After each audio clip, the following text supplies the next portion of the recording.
श्री कृष्ण गोविंद हरे मुरारी, हे नाथ नारायण वासुदेवा। श्री कृष्ण गोविंद हरे मुरारी, हे नाथ नारायण वासुदेव। ओम नमः भगवते वासुदेवाय। श्रीमद् भागवत की कथा में छठे स्कंद के में और 5वां अध्याय। आप अपने घर में इस वीडियो को चलाएं जिससे आपके घर में श्रीमद् भागवत के पाठ हो जाए। ओम नमो भगवते वासुदेवाय।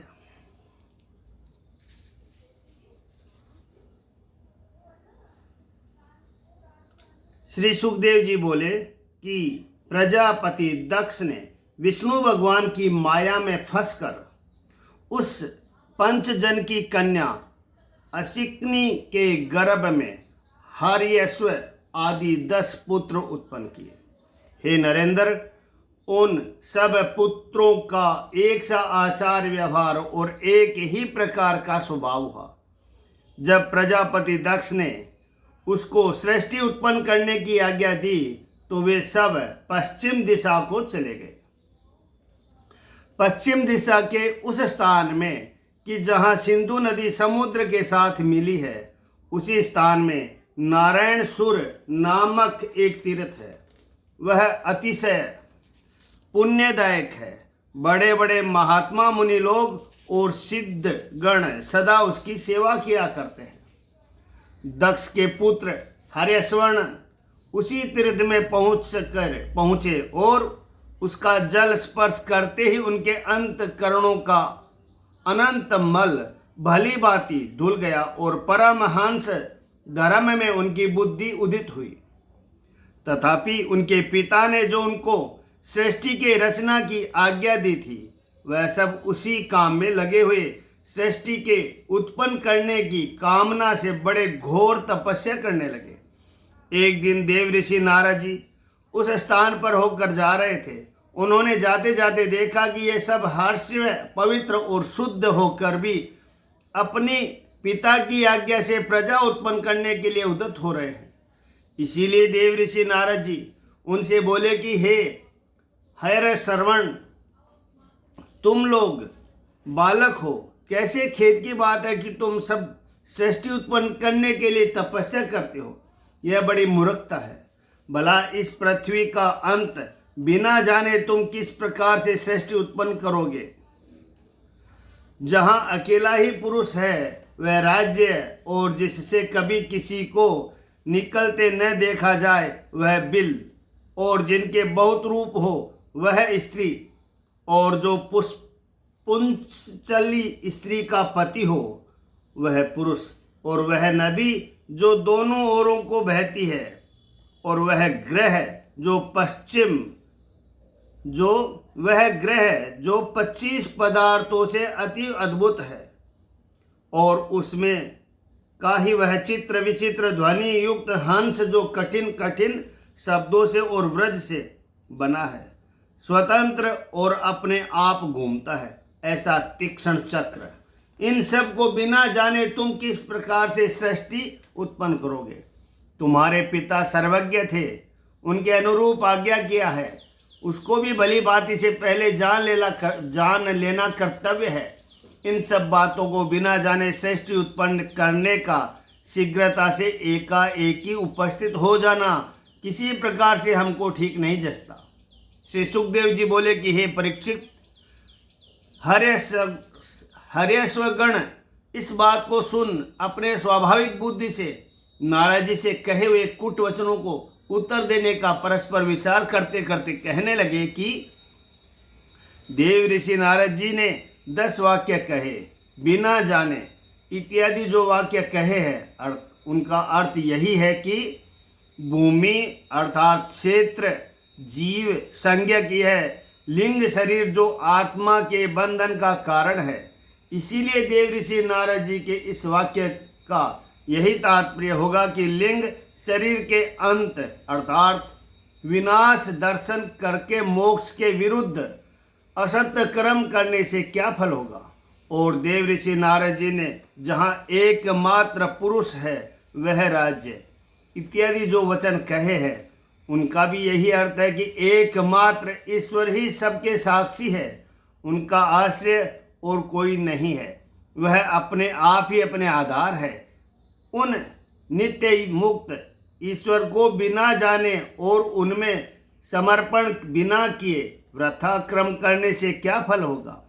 और देव ऋषि नारद जी ने जिसमें कभी किसी को निकलते न देखा जाए वह बिल बिना देखे इत्यादि जो वचन कहे हैं उनका तात्पर्य यह है कि पुरुष जहाँ जाकर बिल स्वर्ग अर्थात पाताल में गए हुए पुरुष के समान वहाँ से फिर पीछे को न लौट सके, वह परम ज्योति स्वरूप पर ब्रह्म है। उस ब्रह्म को बिना जाने निरर्थक नाशवान स्वर्ग के साधन करने वाले कर्मों के करने से क्या फल मिलेगा। और देव ऋषि जी ने जिसके बहुरूप हो वह स्त्री, यह जो कहा उसका अर्थ यह जान पड़ता है कि अपनी बुद्धि स्वेरिणी स्त्री के समान मोह के करने वाली और रज इत्यादि अनेक गुणों से युक्त है। जो पुरुष उस बुद्धि के अंत को प्राप्त नहीं होता उसके अशांत कर्म करने से उसको क्या फल मिलेगा। और नारद जी ने पुंसचली स्त्री का पति हो वह पुरुष इत्यादि जो कहा इसका आशय यह है कि इस माया संग के वश जिसका ऐश्वर्य भ्रष्ट हो गया है, इस माया संग के वश जिसका ऐश्वर्य भ्रष्ट हो गया है, इसलिए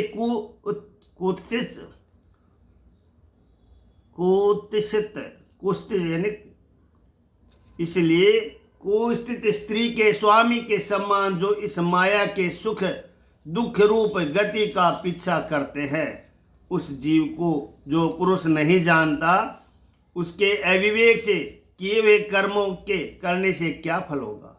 और मुनि ने वह नदी जो दोनों ओर से बहती है, यह जो बात कही इसका अर्थ यह है कि संसार में सृष्टि और प्रलय करने वाली जो माया है वह नदी स्वरूप है, क्योंकि प्रलय और सृष्टि यह दो उसके प्रवाह है जो दोनों ओर को बहते हैं। यद्यपि तपस्या और विद्या इत्यादि इस नदी के कुल अर्थात निर्गम स्थान है, तथापि निर्गम को रोकने के लिए जो पुरुष उस नदी के तेज को बिना विचारे कर्मों को करे तो उसे क्या फल होगा। और देव ऋषि ने वह ग्रह जो 25 पदार्थों से अति अद्भुत है जो कहा उसका तात्पर्य यह है कि अंतर्यामी पुरुष 25 तत्व के अति आश्चर्य वाले आश्रम है, वह कार्य कारण और संघात के अधिष्ठता है। उनको जो पुरुष नहीं जानता उसको मिथ्या और स्वतंत्रता से किए हुए कर्मों से क्या फल होगा। और देव ऋषि ने विचित्र कथा युक्त हंस इत्यादि जो कहा उसका आशय यह है कि ईश्वर के प्रतिपादक शास्त्रों में चित्त और जड़ रूप वस्तु विशेष रूप से विचारी जाती है, इसलिए वह हंस स्वरूप है। हंस जैसे दूध और पानी को अलग अलग कर देता है, ऐसे यह शास्त्र अचेतन और चैतन्य वस्तु को भिन्न भिन्न कर देता है। किस कर्म में बंधन और किस किस कार्य से मुक्ति है इसका दर्शाया करता है, इसीलिए उसकी सब कथा विचित्र है। इस शास्त्र को त्याग करके अर्थात न जान करके केवल बहिर्मुख कर्म मात्र के करने से क्या फल होगा। और देव ऋषि ने सहस्त्र और व्रजादि से बना हुआ स्वयं घूमता तीक्ष्ण चक्र का जो वर्णन किया उसका अर्थ सुतीक्ष्ण काल चक्र है। वही अपने आप रात दिन घूमता रहता है और यही सब संसार का संहार करता रहता है, इसीलिए वह स्वतंत्र है। उस काल चक्र की गति को बिना जाने असत कर्मों के करने से क्या लाभ होगा।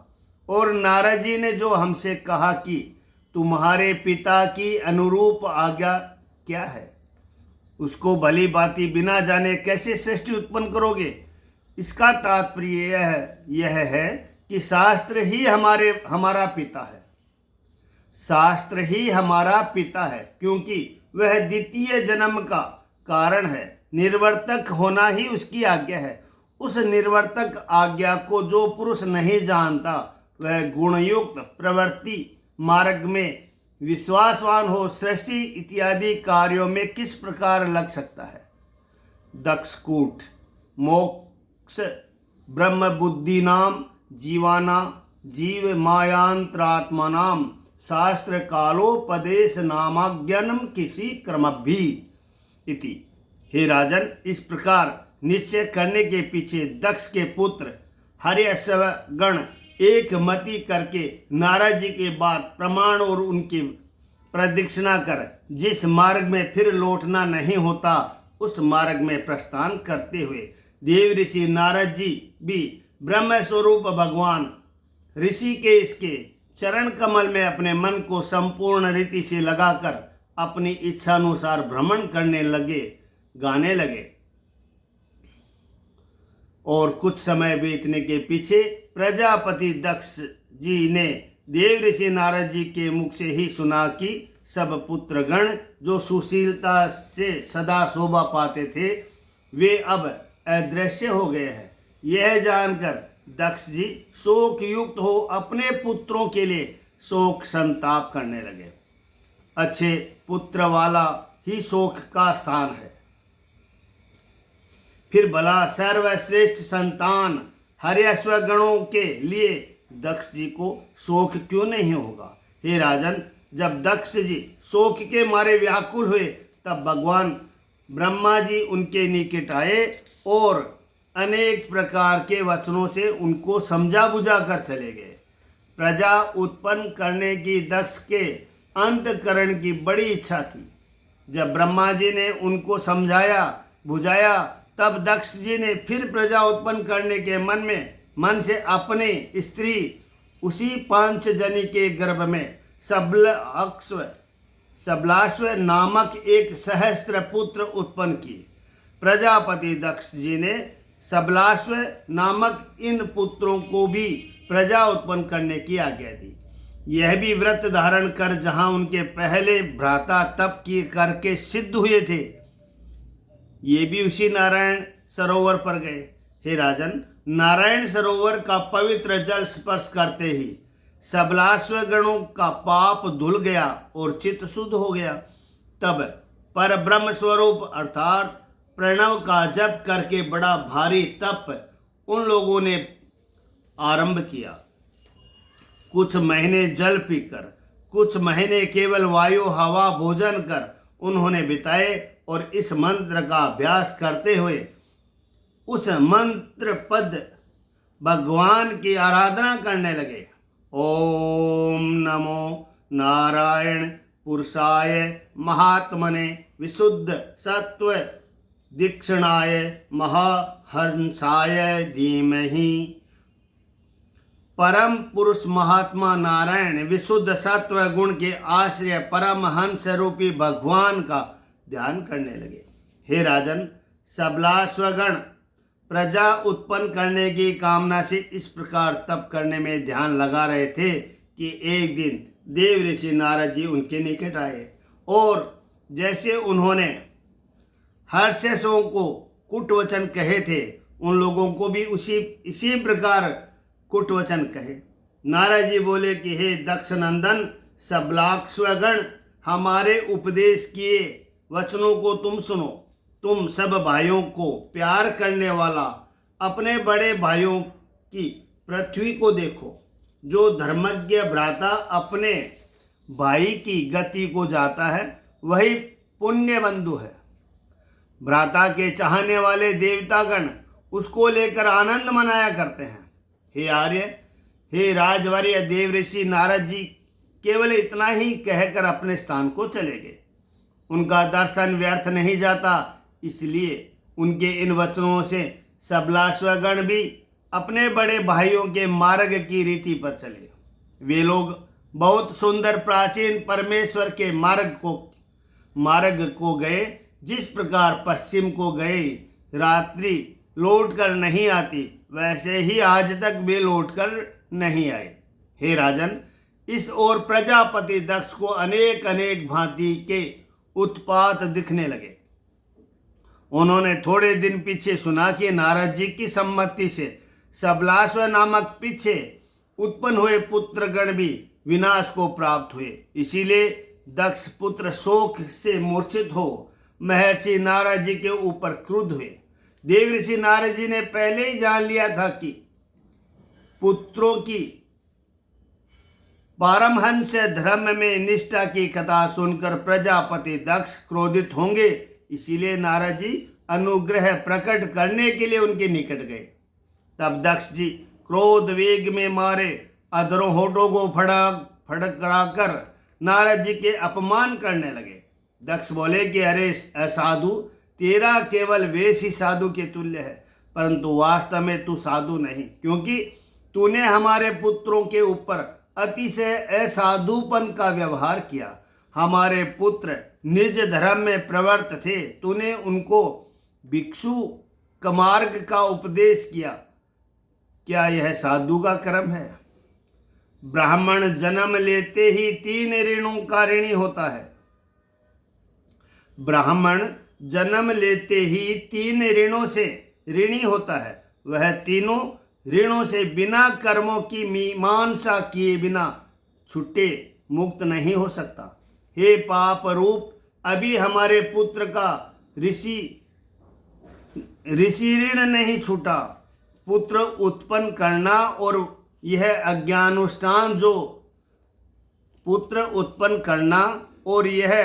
अज्ञानुष्ठान तो पीछे करना होता है। फिर भला इन 2 कार्यों के ही करने से देव ऋण और पितृ ऋण से किस प्रकार मुक्ति हुई? जो हो तू अतिशय पापी है, क्योंकि संसारी सुख छुड़ाकर तूने हमारे पुत्रों को यह लोक ही नहीं वरन परलोक भी बिगाड़ दिया, क्योंकि अब उनका मोक्ष में अधिकार नहीं रहा।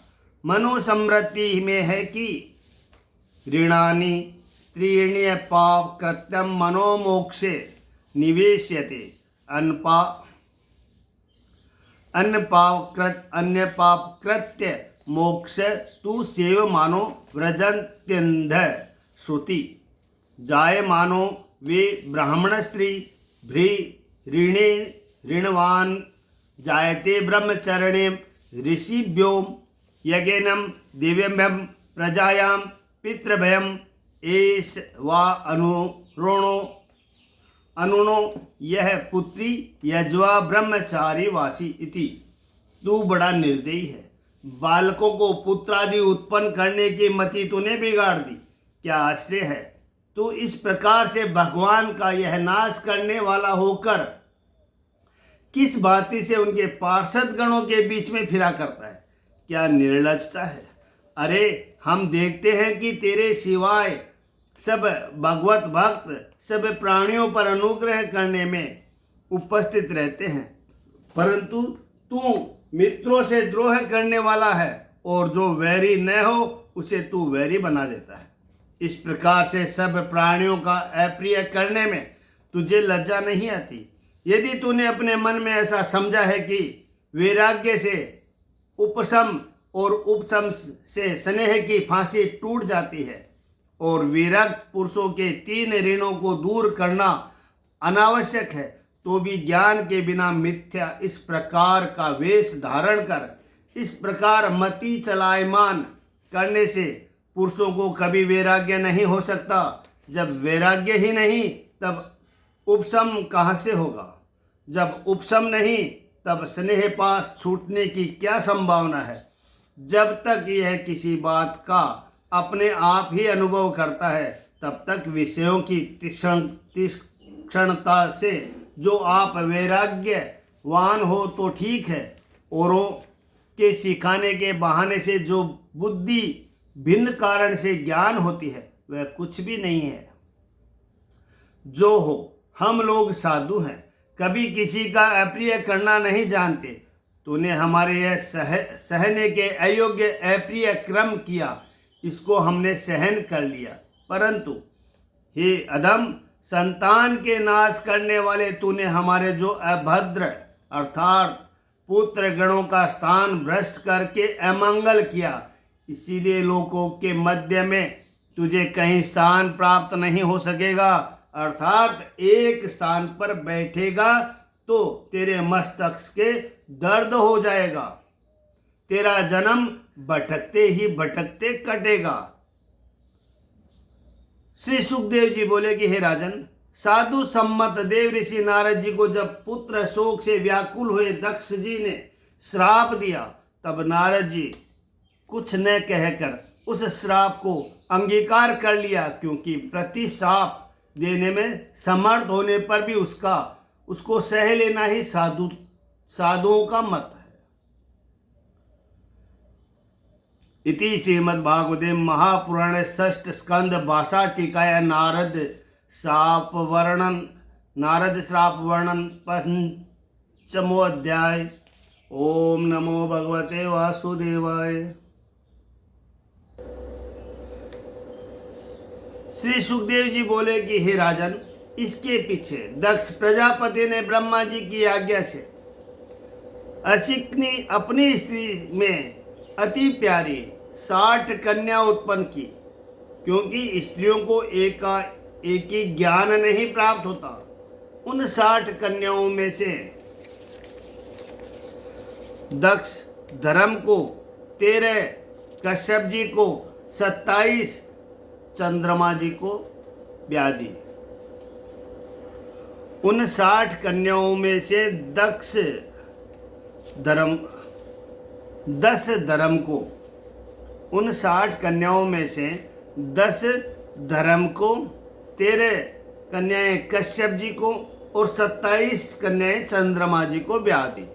भूतनाथ, अंगिरा और क्रस्चान, इन तीनों मुनियों को 2-2 कन्या ब्याही और बाकी 4 गरुड़ जी को दे दी।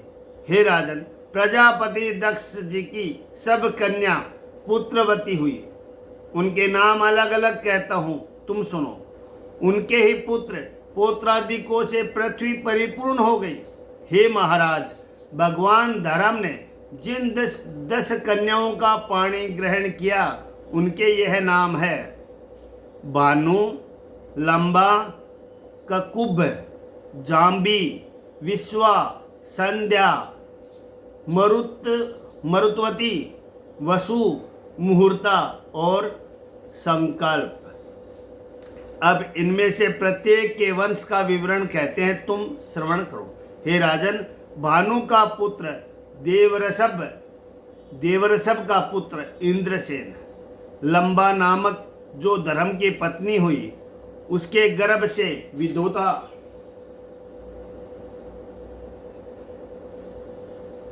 विधोता के स्तन युक्त नाम पुत्र हुआ।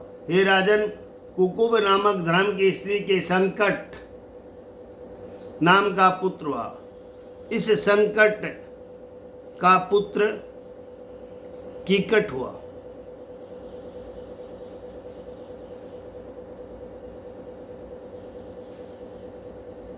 इससे पृथ्वी के समस्त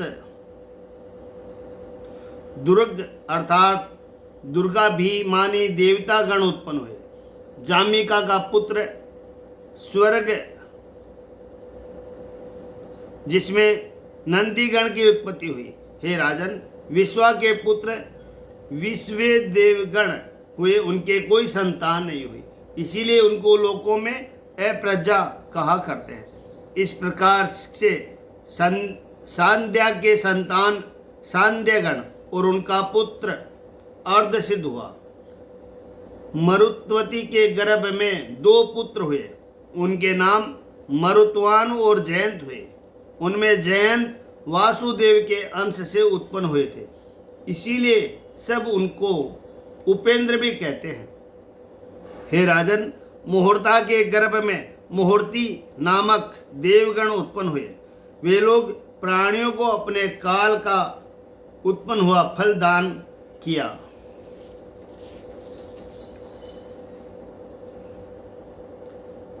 दान किया करते हैं। संकल्पा के पुत्र संकल्प और उनके काम नामक पुत्र हुआ। हे राजन, वसु के पुत्र 8 वसु हुए। उनके नाम सुनो: द्रोण, प्राण, ध्रुव, अर्क, अग्नि, दोष, वास्तु, विवावसु। बस ये ही 8 वसु है।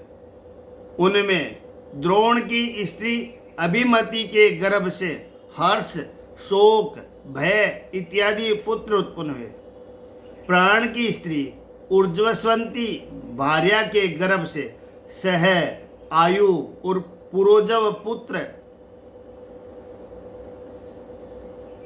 हुए। ध्रुव की स्त्री धरणी ने विविध पुत्र उत्पन्न किए। अर्क की भार्या वासना से तरस, भय आदि अनेक पुत्र पैदा हुए। अग्नि की स्त्री वसुधारा के गर्भ में द्रवणिक इत्यादि अनेक पुत्र और स्कंद जन्म ग्रहण किए। यह स्कंद जी लोक में कृतिका के पुत्र भी कहे जाते हैं, परंतु उनसे भी विशाखा दिक्की की उत्पत्ति हुई। हे राजन, दोष नामक वसु की सर्वरी नामक स्त्री में भगवान हरि के अंश में शिशुमार पुत्र उत्पन्न हुआ। वसु नामक वसु की भार्या अंगरसी के विश्वकर्मा नामक वे पुत्र उत्पन्न हुए, जो देवता लोगों के शिल्पाचार्य प्रसिद्ध है।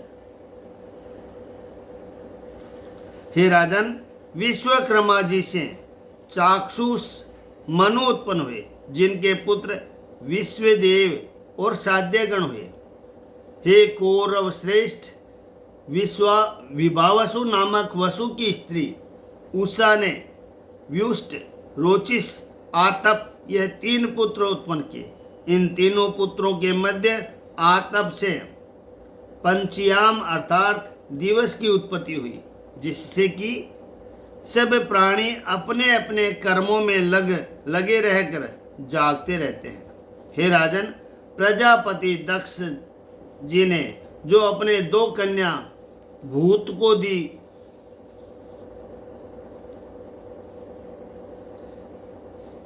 थी, इस समय हम उनके वंश को कहते हैं। तुम सुनो। भूत की स्वरूपा नामक स्त्री रुद्रगण को उत्पन्न किया। उनके नाम ये है, जैसे रेवत, अज, भव, भीम, वाम, उग्र, वृक्षा, कपि, अजेक पाद, अहिर्बुंदन, बहुरूप और महान।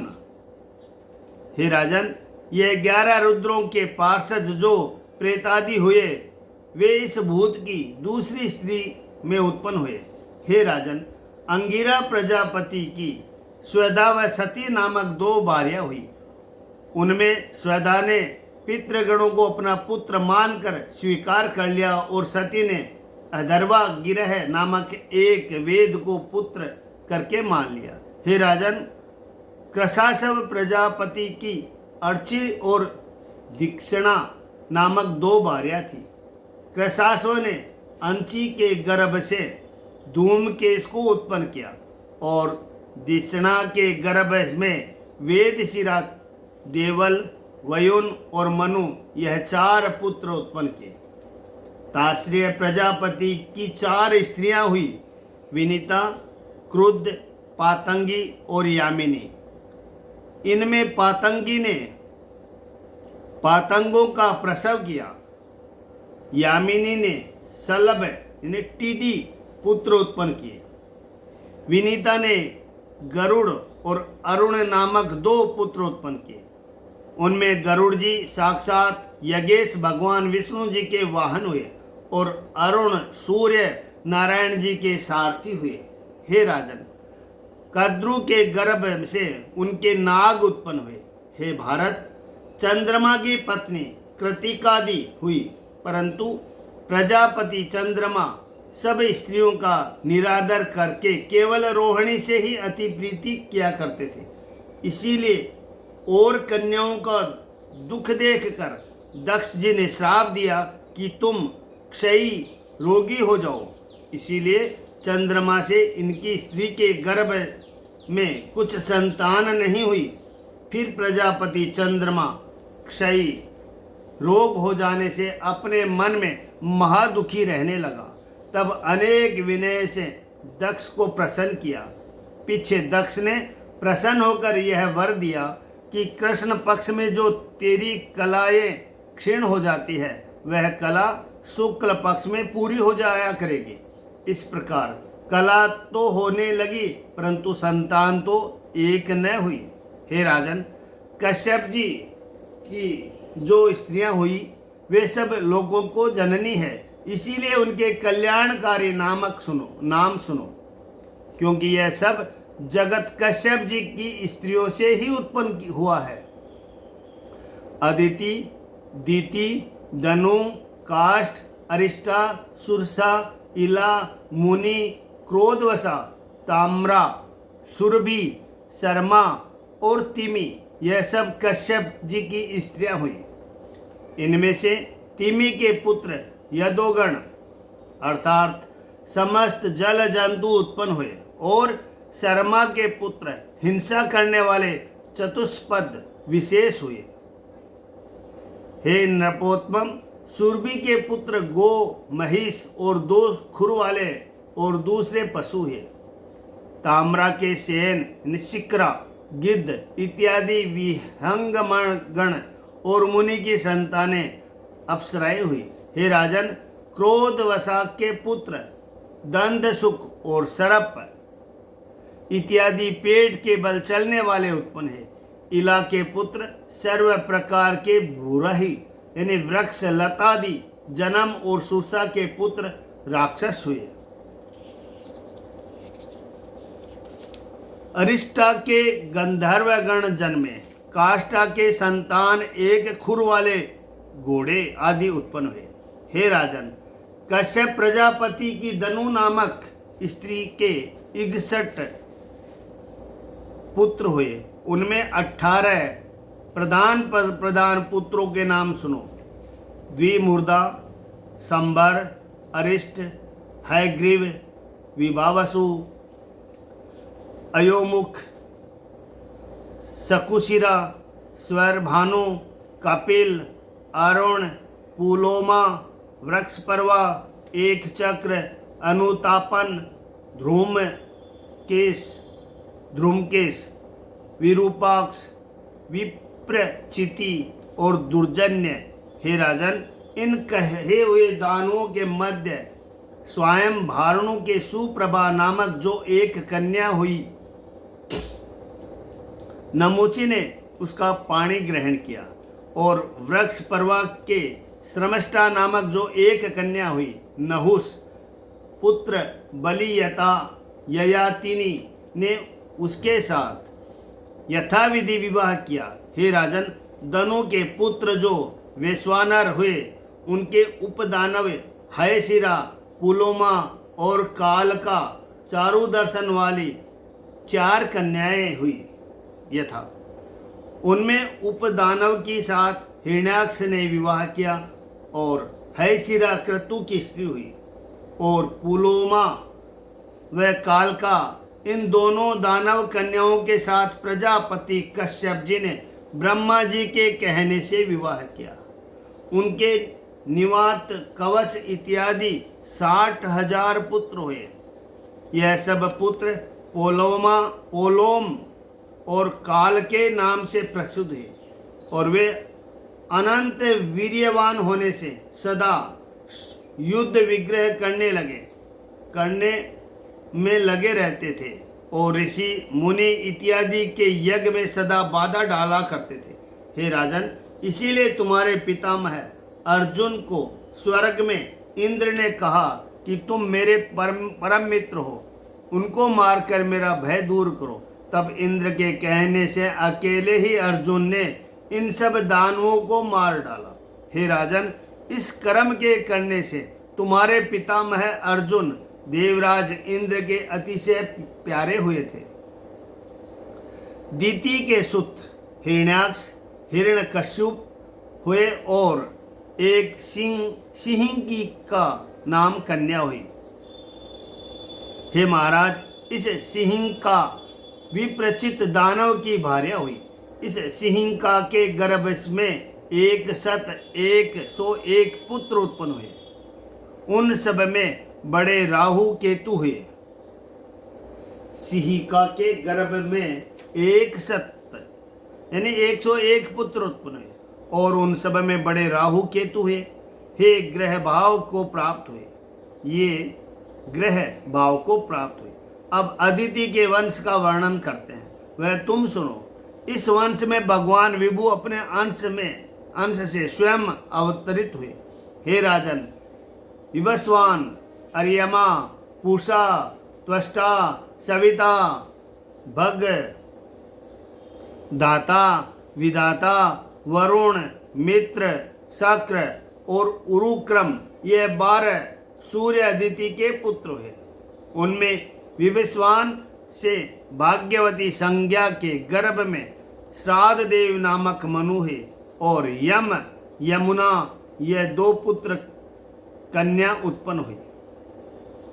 हे राजन, इस संज्ञान ने वही वड़वा होकर अर्थात घोड़ी का रूप धारण करके अविनमंडल में चरते चरते 2 अश्वनी कुमारों को उत्पन्न किया। और छाया ने विवस्वान से शनिश्चर और सावर्णी मनु 2 पुत्र और तप्ती नामक एक कन्या उत्पन्न। इन्हीं तप्ती कन्या ने संवरण को पति बनाया। अर्यमा के मात्र का स्त्री के गर्भ में चर्षणी नामक अनेक संतान हुई। इन सब पुरुषों के मध्य में विशेष आत्मानुसंधान से भगवान ब्रह्मा जी ने मनुष्य जाति की कल्पना की।